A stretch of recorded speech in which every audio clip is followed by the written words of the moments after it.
Hi, welcome to my studio, a one-car garage in Echo Park. Come on in. This is my little woman cave, like a sanctuary. First of all, this is where I do some work when I'm drawing. I have a lot of sketchbooks from the past. Sometimes I might go through them for ideas. And these little sketches and notes, lots of notes, might be someday become a painting. Not sure. Just art supplies. I have some paints back here. I don't use very often because I don't really use tempera or acrylic, but sometimes I'll work out an assignment that I want to do at school here first. And we have just different art supplies, oil pastels. This is mostly drawing supplies in here. For a while I was doing a lot of these cement stepping stone things and giving them as gifts.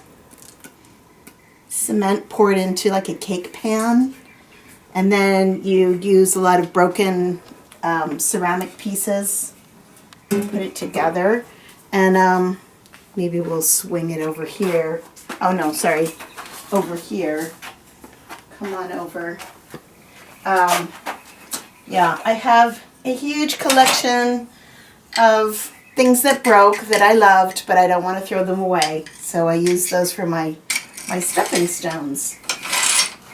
Okay, this is, drawing supplies in here. I do a lot of drawing at this table. These are, I believe, chalk pastel pencils. Okay, just little paintings all over the place. This is a series I've been working on. It has to do with the San Gabriel Mountains. Fascinated with those mountains. Those are the mountains that you see from the Miguel Contreras football field, this big mountain range. I started out by doing a lot of charcoal drawings of those. First I on the internet I did search up a photo of the mountains. Maybe you could get a close-up of that. Okay, and then based on this photo, I did many drawings and working on painting series of that. Okay. Yeah, I would say most of my paintings are based on nature. And I'm doing a series of like these sort of, this one is not finished, nature sprite sort of things, like plants becoming animated, sort of like animation. Here's another in that series, sort of like a bird-like feature with the plants. My interest is in the regeneration of nature, because I feel like nature needs to make a comeback, or at least humanity needs to help nature make a comeback. There's another piece, and another. This one, I really want my painting class to start using like visible brush strokes and showing movement with your brush strokes. So, not that you have to paint like me or anything, but that a painting doesn't have to be just flat. You can have a lot of movement in it. Okay, so thank you for visiting my studio. Oh, I want to show you something I'm kind of proud of. Right behind you, over here. Oops. I'm going to take this down. I built these shelves myself, and these are a lot of paintings from the past. So this is my painting shelf area. This is a nice one to end on. So thanks for visiting my studio. See you in class. Hey you guys. Hello, Introduction to Art. I have a feeling like not too many people understood the assignment last week, the Mandala assignment. but I want to break it down to you and show you a little bit about how I started, and write down any questions you have in the chat, okay?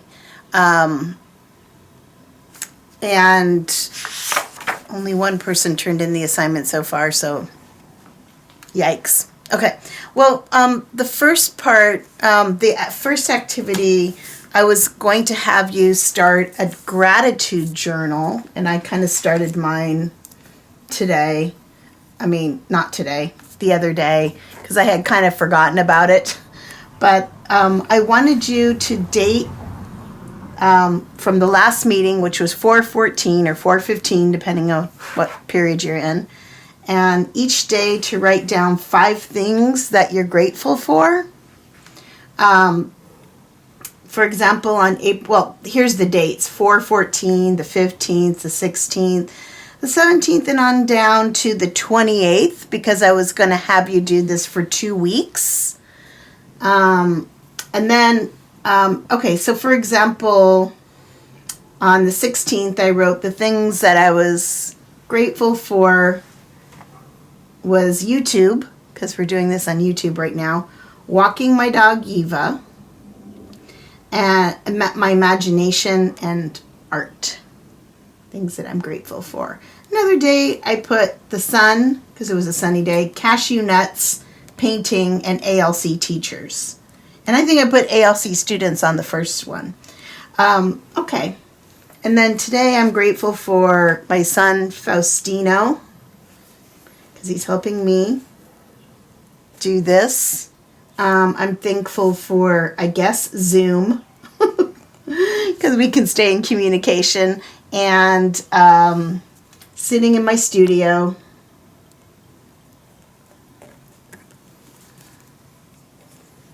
In a little 1-car garage in Echo Park. And can't think of anything. How about, I really love bananas. Bananas. And one more thing. I can't think of anything right now. Okay. So anyway, later, you don't have to do this now, but I had this area over here where maybe you could create some symbols that are based on the things that you're grateful for. For example, when I put walking my dog, or walking, and then my dog Eva, I put some little footsteps. This other day, I said I was grateful for the sun, just like a sunny day, the sun on your face. I put a sun there. I'm really into this book right now, so I wrote a book. I drew a little book. So these are areas where you could make a little symbol of something you're grateful for. And these could possibly be used in your mandala. Okay, now I'm going to turn the page and show you the other things I kind of started. The first one, the second activity after the gratitude journal was the first activity, but the second activity was 10 natural shapes. And those were going to be based on some photos that you took. So first of all, I'm going to show you the photos I took the other day. Let me know if you can see these okay.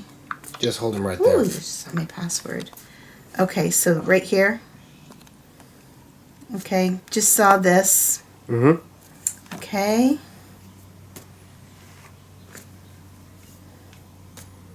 I really liked that one, so I started trying to draw that one here.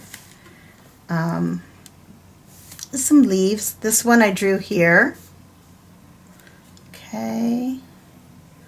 This one, I really like that red flower. I tried to draw it here.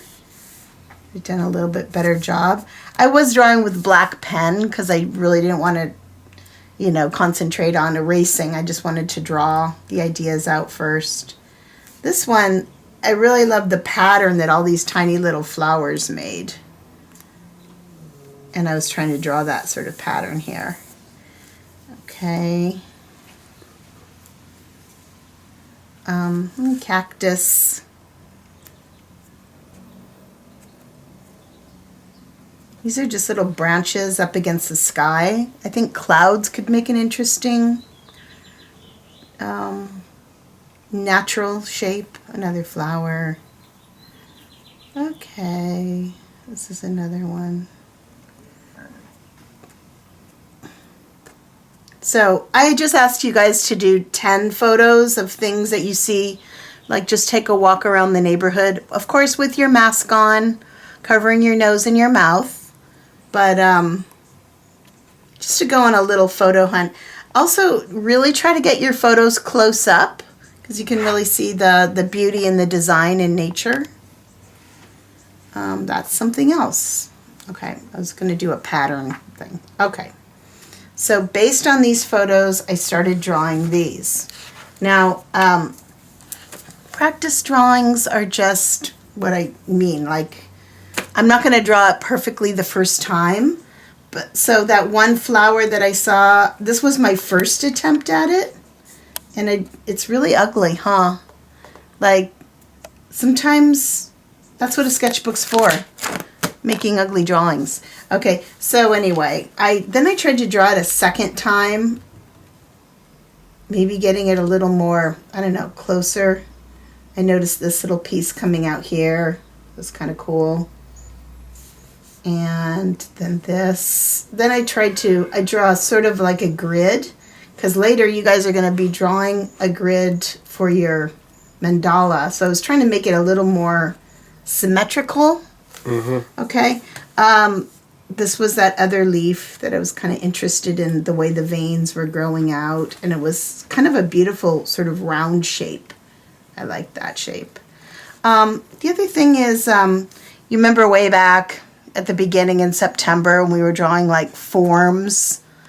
I was noticing that this one flower had kind of a cone-shaped form. So I sort of traced a cone and then tried to draw the flower inside of it. And again, these drawings are just practice. Also, something to notice, I kind of made some spirals here. Maybe I'll try to put a little clip of YouTube. Have you ever seen a plant growing in slow motion?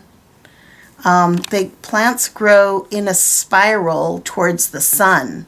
So they're always kind of turning like this. And I tried to get that little spiral into that drawing. And yeah, so kind of when you look at a flower or any kind of plant or form, maybe see what its main shape is all about. Okay. All right, so then I didn't finish here. I said to draw 10 natural shapes, and I counted this one as 1 because I kept trying to draw it. So this is 1, 2. I drew my son's hair because I just like it. Hair is a natural object. And 3, 4. I guess I just did 4 of them now. Okay, so I have room to draw a little bit more. Okay, the second activity was to find 10 geometric shapes, and you'll see in the PowerPoint that I had some ideas for the geometric shapes. Those were pretty basic, and I don't know, I just thought I would get mine a little more, I don't know, creative or different. I guess this is based on a diamond, but I kind of curved the sides a little bit. I guess this is more of a vertically shaped diamond. This one is a little more horizontal of a diamond. And again, sometimes I draw really light lines on the paper so I can kind of line things up. If you guys have a ruler, you can actually make a grid like that. Also, I really, as far as the paper that you're drawing on, I know some of you guys forgot your sketchbooks at home. I mean, not at home because you would have them. You forgot your sketchbook in your locker. And so feel free to draw on regular notebook paper like this. Okay, let me get to the next part. Anyway, 10 geometric shapes. The next part is where you're actually going to start. You're going to get a piece of notebook paper and maybe glue it. Well, first of all, don't glue it in yet. This is how I got this on a regular piece of notebook paper. First I got a regular piece of notebook paper, but I kind of want to get rid of this holes and stuff in this line. So I just cut on that little red line like that. Okay. And then, you know me, I hate measuring, but if you want to see, the width of this is now a little bit more than 7 inches, okay? But we could actually get an exact measurement because I'm trying to make a square. Remember we said that mandalas are basically a square with a circle on the inside. So I'm going to fold this back, and I'm going to have this same length right here, and I'm going to kind of do this. I'm going to measure using this. Wait, I think I'm going to go down here. So that, because I don't want that white piece at the top, the margin at the top. I'm going to use that. I'm going to make a little line. So now hopefully I'll have a square. Let's see.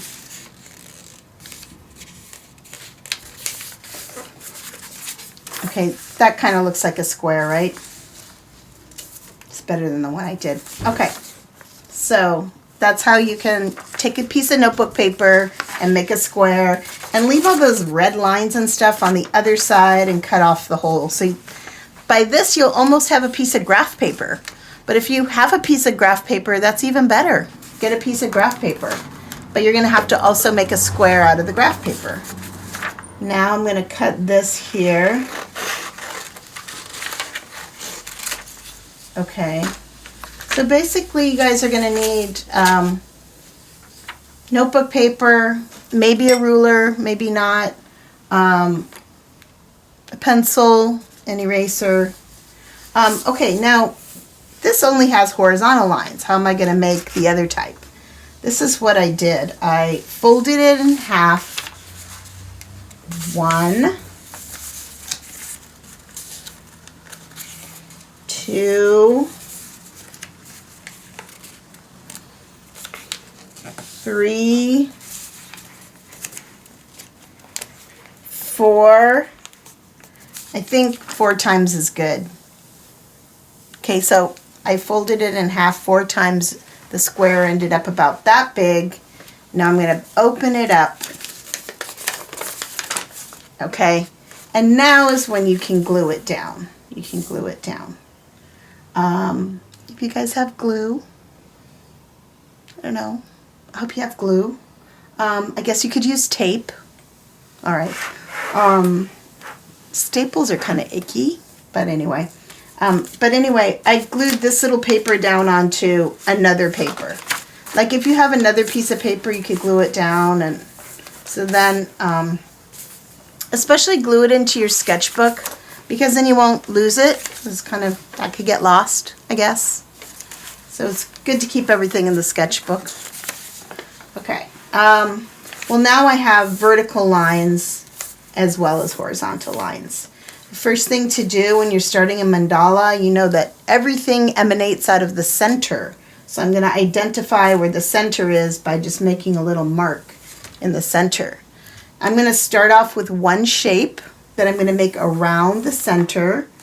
Okay, let me just switch to this one. I also drew the grid lines really lightly. Later I can go and erase those if I want to. But anyway, here I found the center, and for this particular one I decided to make a diamond around the center. And then, so now I'm going to start using some shapes from my natural shapes and my geometric shapes to create this mandala. Maybe I'll do, you know, for example, that flower. Okay, I should be using a pencil. Use a pencil first. You know why? You can make changes. And so, okay, this is going to turn out really crappy because you guys are watching, but I'm going to try to make my first... Okay, that still doesn't look like it. Okay. You know what? Another thing you can do is you can draw the shape on another... You know what? If you don't have any paper on, you can get an envelope. You could draw, I'm going to draw something really lame and bad just because I'm kind of in a hurry. But anyway, you can draw your shape. You can then cut it out. Okay. Pretend like I'm doing a good job. Okay, let's just say that's my shape. I didn't work on it very hard. Okay, so then I could place it down. This is just a cutout shape. Place it down and I could trace around it. Okay, and just use it as a pattern to trace around. So every time, every time I make a shape, it's the same. Pretend like I traced it a bunch of times. I should have one before. Okay. The other thing about that I was trying to explain is that you want to start in the center, make a shape, and then the next shape you make, have it connect or touch to the center, pretending that these are all the same. And then the next shape you make, connect it to those. Maybe I'll make, maybe I'll make this really kind of taller diamond, or should I make a sphere? But maybe I'll connect up these two that way and these two this way. And then I'll do the same thing on this side. And the same thing on this side. What would have been better is if I measured out from here. It looks like it's like 2 1/4 inches. So then I end my shape 2 1/4 inches on every side, or however many inches. So every shape is connected, and then I just keep adding shapes till I get out to the edges. Okay? Let me please write your questions in the chat, and I will look forward to reading your questions. Thank you. Bye for now. Hi, ceramics class. I am going to do a really quick tutorial on 1-point perspective. I saw a few people's pieces. I feel like I need to just go over some of the main points of one. First, I'll just do 1-point perspective. So always start with this horizon line. So I happen to have a piece of graph paper. You can use notebook paper or white paper, or I even said, like if you have a piece of paper lying around that you don't need, you can use the other side to draw on, or you can use your wonderful sketchbook. Okay, so first thing I draw is the horizon line. And basically, as I said in the tutorial, the other tutorial that you saw, it's the line that separates the sky from the land. And the reason I wanted you to do this is eventually we're going to be making a drawing of a sculpture. It's going to be a monument to my quarantine experience. So if we're going to make a sculpture in the landscape, we need some sort of land and sky.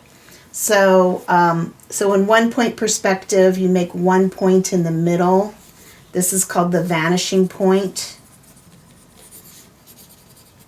And then I kind of sometimes just draw some lines emanating out of the center.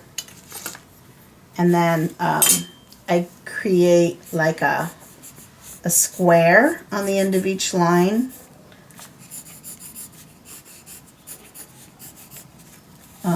Oh, she had one on the horizon line too, yeah. Okay, and then one below. Okay, this is slightly different from, but anyway, put the squares wherever you want. Put some above the horizon line, on the horizon line, and below the horizon line. And then basically it's just a matter of, if you don't have a ruler, you can get a straight edge, like the edge of a book or a folder. Sometimes I've even taken another piece of notebook paper and kind of like folded it a whole bunch of times. Okay, and then I can use this as a ruler. Okay, so then I'm going to be connecting the corners of the boxes up with this vanishing point. And then later, I need a eraser. I can decide, okay, I want the box to end there. Or I could make it longer and have it end there. It's all up to you. But this is a vertical line and this is a horizontal line.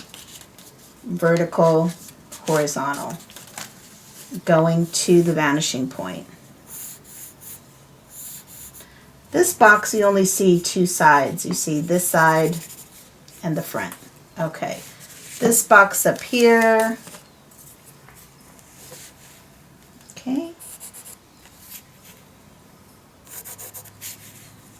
Always get one part of your ruler on the vanishing point. The other part will be on the corner of your box. Okay, and then I guess I'll end it here and here. I really like graph paper because it's easy to just make it the line straight, vertical and horizontal. Okay.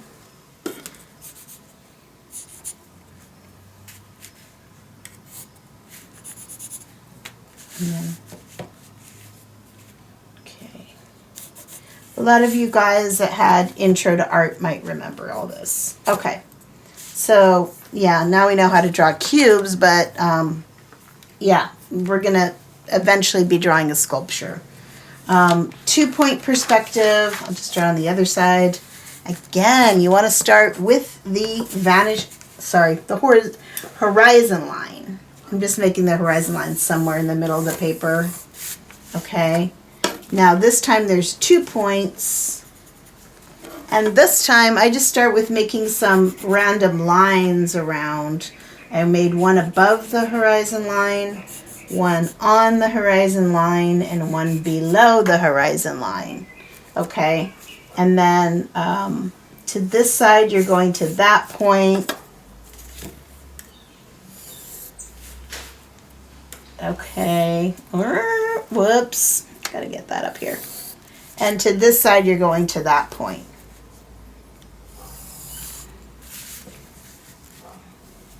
Okay.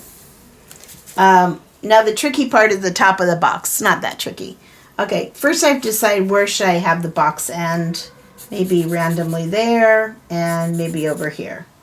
Okay, now from this corner I'm going to go to vanishing point 2. Vanishing point 2. This side is vanishing point 1. Forgot to tell you that. Vanishing point 1, vanishing point 2. So from this corner over here, you're going to go to vanishing point 2. From this corner over here, you're going to go to vanishing point 1. Let me get the ruler involved.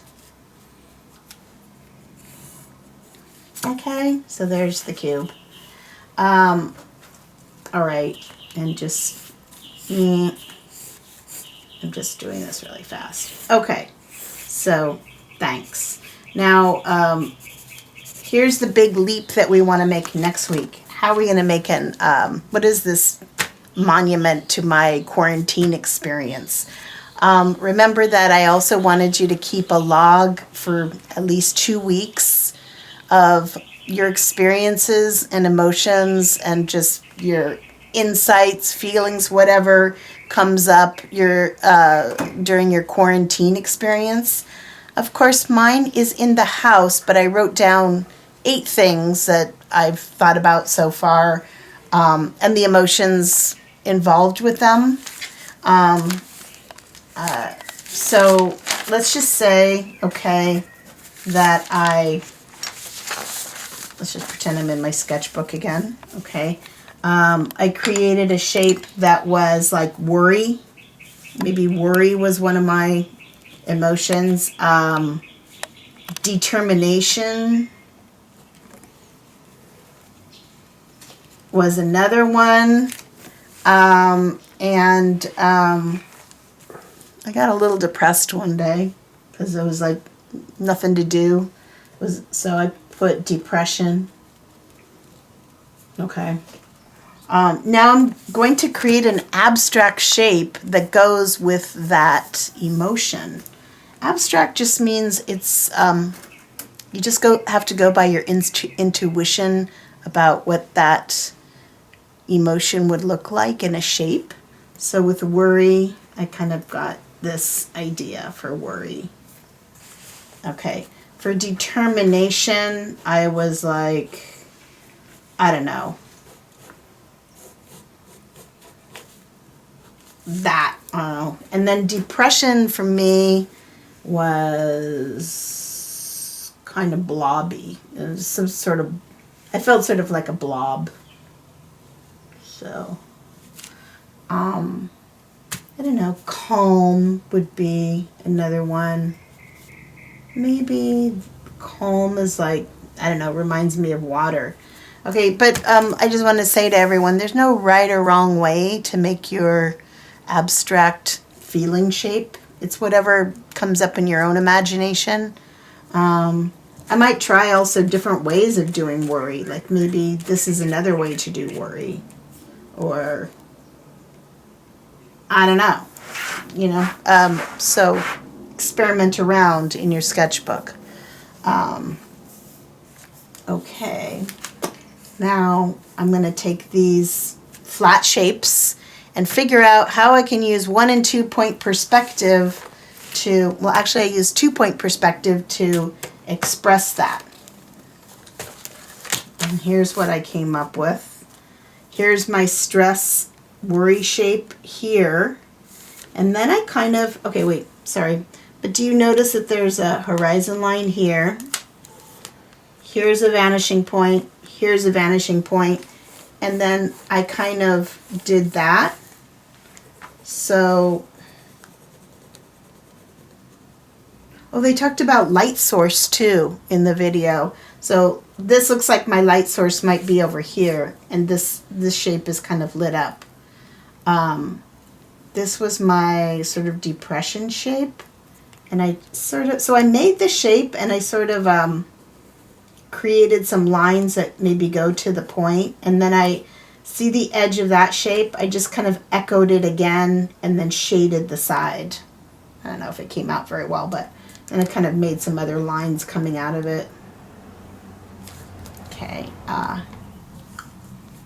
This was my determination shape. And I made some lines to the vanishing point. I took that shape, I echoed that shape sort of. Okay, this one didn't turn out very well. And then I shaded the side. So I'm trying to make a flat shape into a 3-dimensional shape using perspective. And then everything is going into this box down here. Well, this is the platform that the sculpture is on. And so I kind of just made a regular cube down here. And I had some kind of, I don't know what that little hole is, that little black hole in there. Okay. I hope you get it. But if you don't, well, just ask me questions, okay? Thank you for being yourself and expressing yourself in this sculpture. Bye.